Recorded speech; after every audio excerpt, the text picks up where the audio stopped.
And you're listening to Radio Northern Beaches 88.7 and 90.3 FM.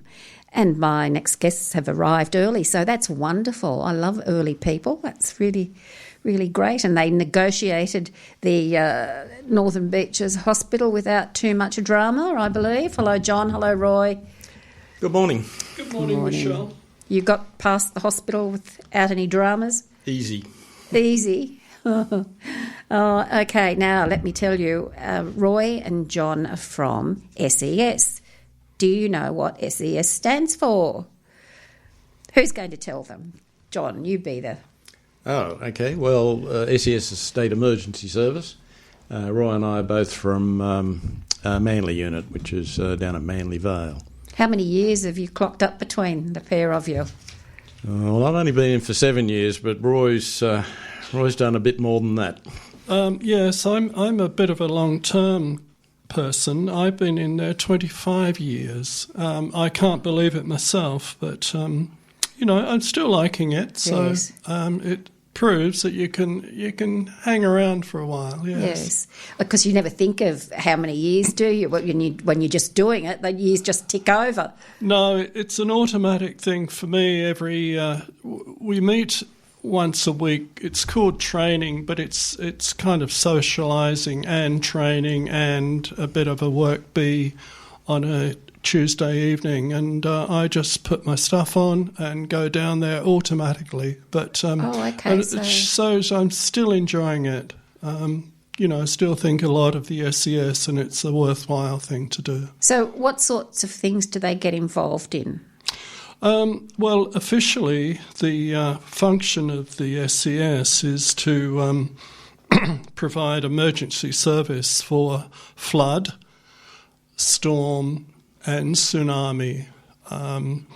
When people think of the emergency service that the government provides, there's we're talking about, it's a funny word, emergency, but it's everyday things really, but there's the police, the Metropolitan Fire Service, Rural Fire Service, the ambulance. These are the basic emergency services. Yeah. And the SES, which is not professional, it's a group of volunteers, but they've been asked to provide emergency service for those three things: flood, storm, and tsunami. And we or the SES is actually in charge, and the other services, such as the police, as I mentioned before, are under the control or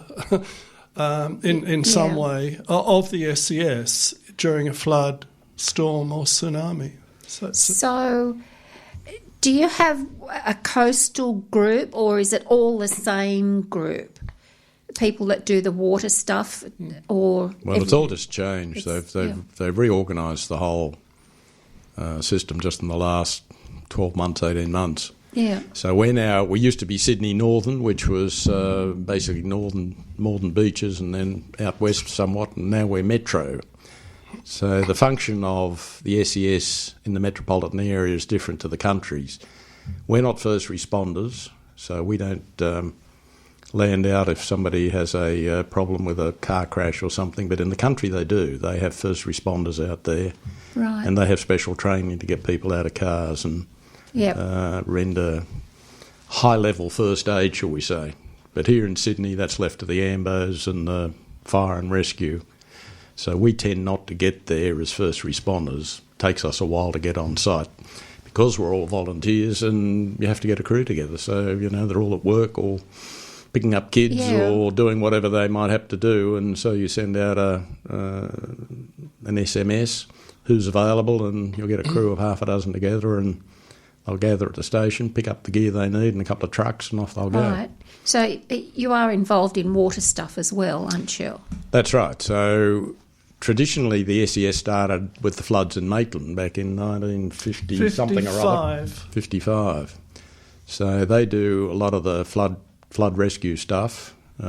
We sent a crew up to Lismore, Tweed Heads earlier in the year. One truck went up from here, and with a crew of 4 or 5, and they spent 3, 4, 5 days up there helping out and evacuating people and doing all those sort of things. And what happens when we have the big storms and boats, say down Coal and Candle and places like that, get ripped off their moorings? Do you have anything to do with that sort of... Well, we don't. Right, possibly okay. the local SES would. Right. So our unit handles from DY down to Clontarf, I suppose, Seaforth down there. Yeah. So we only handle that particular area. It used to be the Manly local government area, and just recently they increased our size by about 3. Oh. So how many members have you got in your group? We'd have 30 or 40 active, and Right. about 87, I think, on the books. Okay. Yeah. So It's always a hard thing, isn't it, to negotiate? You know, you've got so many members, but there's that core that you always rely on. That's right. Yeah. And you've got a big day coming up on the 6th of October. We have, yes. We're having an open day on Saturday afternoon. If anybody is interested, they could pop along to the Manly SES headquarters, which is in Quirk Road, Manly Vale, starting around, officially starts around 2 o'clock, but there's a sausage sizzle happening, so if you'd like to have lunch, and anybody would enjoy climbing on trucks and juggling with chainsaws, anything like that. Bring your children, but it won't be dangerous, of course. Yeah. So it's going to be a family day for people to have a look what the SES does. And this year we're particularly interested or our task is to try and make it attractive to retired people that feel that they could add something to the SES, and by coming down they may be able to find out. How did you get involved with it? It just seemed a natural fit that sometimes I ask myself, why wouldn't you join the SES? Because there are many ways to volunteer, of course, volunteering jobs of all sorts, but somehow being in the SES seems to make a lot of sense, that you're directly helping people, but at the same time, in a sort of selfish way, you're learning skills and safety is such a big emphasis in the SES these days. And it in some ways, I mean, you can imagine a stormy night and climbing on roofs and cutting trees down. It is dangerous, but I feel quite confident that the SES management has been through this and provides us, it's almost like a fail-safe system. We're probably slower than trade is doing our jobs, but we don't hurry, and the emphasis is on safety in all cases. Right. Yeah. And when you join, you don't have any modules or anything that have to be completed before they'll let you go out and do certain things, or you do? Well, we do, yeah. So we do training on Tuesday night, and first thing we've got is, they've changed the names of some of this stuff, but basically it's an induction system, and they teach people how to use the radios. You have to have a first aid course, must have, and then there are various other things about how to work safely in a team, and then you can go out. Right. In that case, they get babysat by the team leaders and make sure they don't get into any sort of trouble. But then we do courses every Tuesday night on how to handle all the various kit.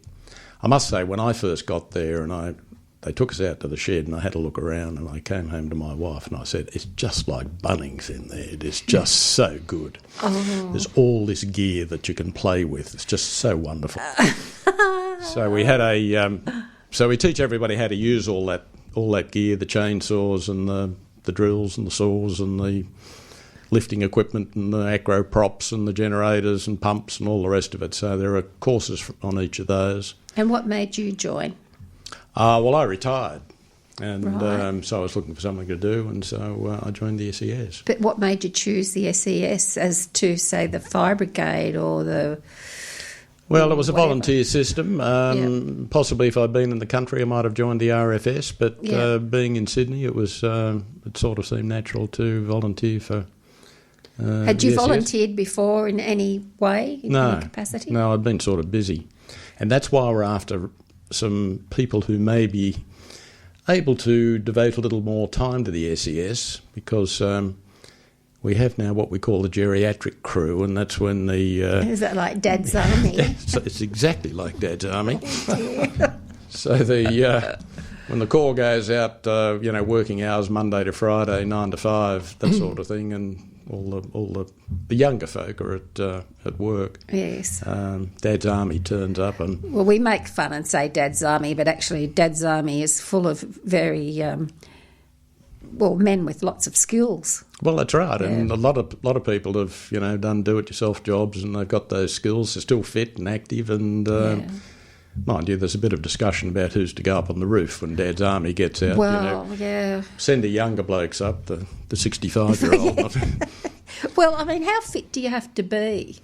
Well, look, there are lots of jobs in the SES. There's basically two streams, I suppose. Those who want to go out and field jobs. So, some of that stuff's no more than picking up branches and stacking them to one side when they're being cut up. So, not a terribly onerous task. And do you ever have to say, oh, mate, I really don't think you should be going up the ladder. Let's let so-and-so do it. Oh, I think so, yes. Right, okay. We definitely take that view. I take the view that I don't go up the ladder anymore. My wife won't let me. She says I'm getting too long in the tooth. Now, how about you, Roy? Do you still go up the ladder? No. It's just naturally... having knowledge and skill is quite useful because you can pass that on. Yeah. And you're... I still love going up ladders. I have no problem about that. But if someone else wants to learn, I'm quite willing to be at the base of the ladder, support it for them, and let them go up. Yeah. Can I just pick you up on saying, I think you just said about men before, and I thought maybe we shouldn't mention things like Dad's Army and men's sheds because we have quite a large number of women in the unit now. Right. And that can be just as attractive. Of course, you're right. Yes. And in days gone past that there was physical strength needed to move some of the heavy gear, but with modern workplace regulations, that everything has been made for not the weakest person, but there's no great lifting and strength. Just fitness really is required now, and even the chainsaws are pretty easy to start. Yeah. So there have been amazing changes, and which has enabled. We have young girls and women, and they're all part and parcel of the SES now. And are they getting up onto roofs? Yes, they are. Once they're trained. Yeah. Absolutely. Yeah, we had a storm course the other night, and I'd say half of the people there were girls. Were women. And they're all happy to go up. No, they're terrific. You're right to have picked me up on that, because there'd be women that'd be really offended that they weren't included in the conversation. Yes. Yeah, we got team leaders who are girls, and they're terrific. I love working with the girls. Yeah. They don't have quite the same testosterone as the boys, right. And they go at it a bit more gently, a bit more systematically. I don't know. Some of the ones in the fire brigade. Some of them. That's there true. There are a lot of women in the fire brigade too. I wouldn't want to pick a fight with. But I think, they're good. They're great value. Yeah, the SES is matching community standards, like all things these days. And, they're quite aware. It's not a macho outfit at all. So, and we quite encourage women to join. But you don't have to if you don't want to, girls. If you just want to be a girly girl, that's okay. Well, look, we do have another stream, and so if you don't want to climb up and roost and do all that sort of thing, we have what's called operations. So yes. In a big storm, in fact, I was half expecting we mightn't make it today. Yes, we were supposed to come by last night, wasn't it? Yeah, that's right. But in a big storm like we had last at Collaroy some time ago now that, washed away the houses and things, they set up an operations centre. So in the normal course of events, the duty officers go out and check the job and see what's what and see whether it's something for the SES, and then they'll get a crew and send them out. But that's one job. But if there's something like Collaroy where there are 100 jobs, they set up an operations centre, and then the whole thing is controlled not by the duty officer but by an operations team who allocate the jobs, bring in the crews, change the crews over, send some home, make sure we got truck drivers for the trucks, and allocate the resources in the best possible way. How long would your shifts go for? Big storm could be 8-10 hours. Right, okay. So they need to bring them in, feed them. And how do you go on the feeding side of it? Have you got a catering van or? Well, they can do, and we're sort of tied up with Salvation Army. They do catering and would be available in big jobs. Right. But normally we just send the guys up to the local RSL or something or other, and we've got pretty good relations with them, and they just pick up whatever they need. So do the fire brigade work in, the RFS rather, work in with you at all on those things, like perhaps their catering van coming to you? Well, they would do if we're working together. We don't do fires in the normal course of events, but a lot of us have done it's called bushfire awareness, I think, and that allows you to go onto the fire ground, and we would help support the RFS. We don't fight fires, but we might bring food out to them or help with evacuations or traffic control or that sort of thing. I remember when I spoke with, how do you say his name? Is it Yog? Yog. That he said there were some guys that were crossovers. They did a bit of both, a bit of RFS and a bit of... One of our primary trainers is actually... He's both. He's in the RFS and also the SES. Yep. And he must spread his time thin. Oh, you've got no idea. He spends all his time travelling around New South Wales and training and organising things. I don't know what he does. Yeah. It's just extraordinary the amount of time he spends. Oh. And I know you said that you've got 87 people on your books. What would the other groups have similar? Yes, the whole state. I looked yesterday on the website, and they say there are 9,000 members in the SES in New South Wales, and there are 240 SES units. So divide 9,000 by 240, which I won't do right now. But, similar numbers. I think Manly is pretty good in numbers, but there are much larger. I think Blacktown, for instance, Manly, Warringah Pittwater may have more, but generally it's proportional to the area. The number of people. Right, yeah. And what's the biggest event you've been involved with? Me, it's a few years after I joined, the Thredbo landslide happened. Oh. And that was incredible from all perspectives to see who was involved in that. I mean, there were mining engineers, police, and so on, and of course the SES. And the SES, one of the things about the SES is that they can put a lot of people, they can recruit. They have on hand many people. As I just said, 9,000 in the state. They all swoop down. In Thredbo, it was really useful to the other services that the SES has manpower, and we, for instance, moved a lot of rubble and personal belongings in a chain gang style. And only the SES can do things like that. The bucket brigade. There's fascinating and tragic at the same time, and just amazing to be involved. See how. Did you need counselling after that? It's counselling is available. I didn't personally need it, but we did strangely have a person who, I think his background was Pacific Islander, and he didn't really want to walk on the collapsed landslide area because there were dead people there, and I'm sure he would have had counselling after that. Yes. But yeah, the counselling is a big thing, and we're always reminded about it. It's available anytime we want.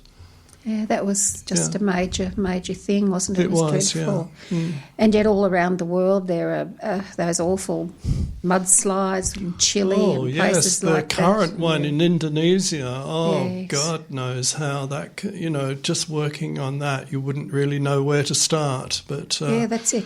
Nowhere to start. I must say, I feel quite confident that any emergency in Australia is well organised, and the resources are there in the very beginning. Do you ever go to other countries to help like that?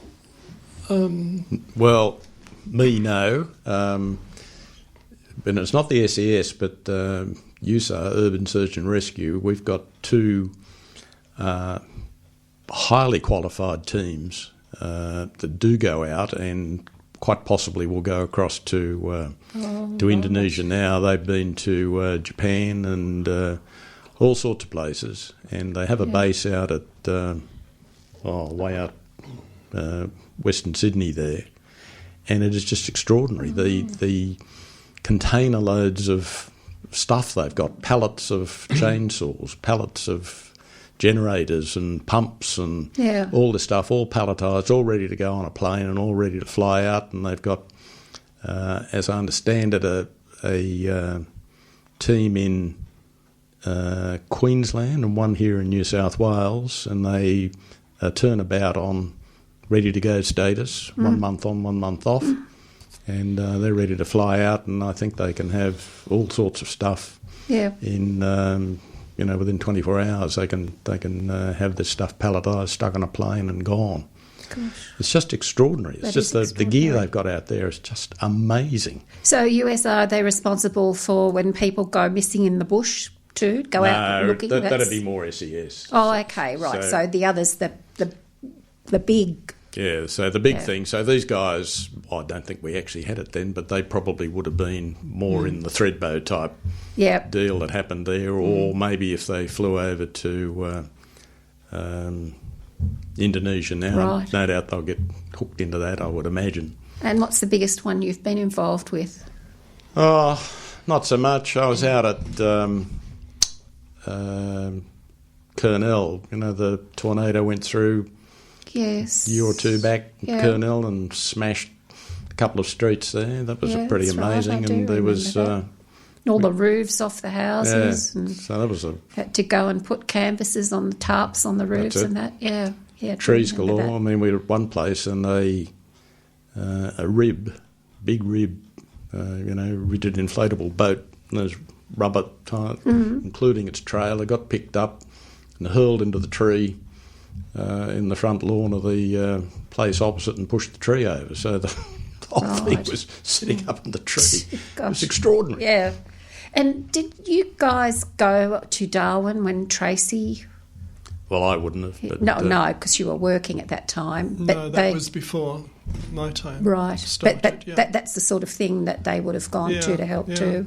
I was just going to mention, because of the highly trained manpower that the SES has, you were talking just now about, I think, missing persons search, and the police here in all cases are in charge of that. But they call upon the SES to help them out, and they're particularly good at doing searches, either forensic or for missing people. And the SES are very highly trained in that area. And that's one of our could be one of our biggest jobs, or along with other things that we do. But because I think in some instances you work with the fire brigade, like they'll get a call out to go and look for a missing person in the bush, and when I've seen it, I think I've seen both uniforms. Yes, SES that's the thing about wearing orange uniforms, that you do stand out. Yeah, it is. Yeah, I think you're a bit of a magnet for photography. Yeah. Oh, gosh, I could talk forever about the SES and all the wonderful voluntary stuff that goes on. But what's been your most amusing experience, if you've had one? Well, there was one, and our mission, if you like, is to make things safe. So our job isn't to do maintenance, if you like. So if the reason that the roof is flooding is because they haven't cleaned out the gutters. It's not our job to clean out the gutters. Yeah. We might clean out the gutter where it's leaking, but it's basically a maintenance job. But there was one instance where we got a call for a tree down, and we looked around when we arrived at the place and couldn't see a tree anywhere. There was knocked on the door, and the woman said, "Oh, is that tree down there?" And it turned out to be a very small branch that was lying across the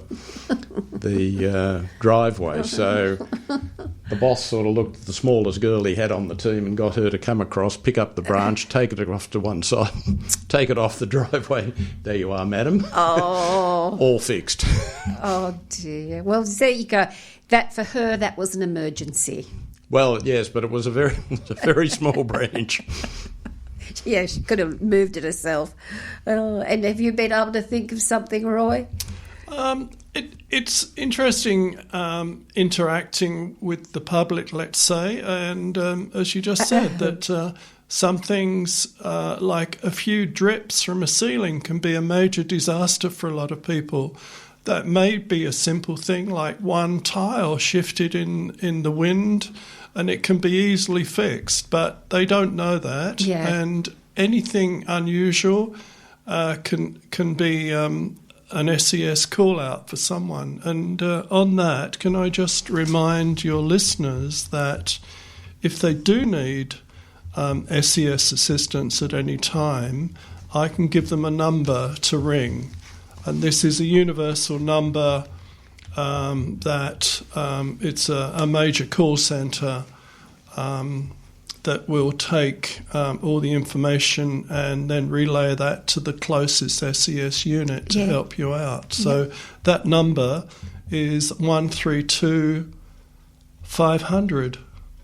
Well, that's an easy number, isn't it? Yeah. 132 so 500. If you at any time need to call the SES, and we don't mind call-outs to say, no, that can't be fixed, or it can be fixed and we'll do it now or we'll do it later, and so on. But we're quite willing to respond to any call.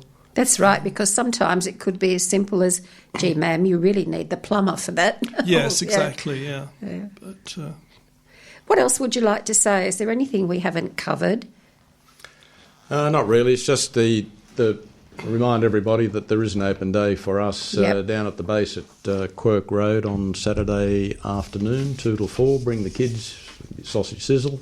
And I know you're aiming to get some retirees, but is there any problem with youngsters coming along? No, more the merrier. It's just that we're sort of mentioning that if retirees have an interest, well, we'd love to see them as well. So it's so good for them too, the camaraderie, getting your bottom off the seat. Absolutely. Because sometimes people, I was going to say blokes, but I should say men and women retire. And although I don't know too many women that don't know what to do with themselves, but I do know it's something men are prone to. They just don't know what to do after they retire from such a busy life of working. Yeah.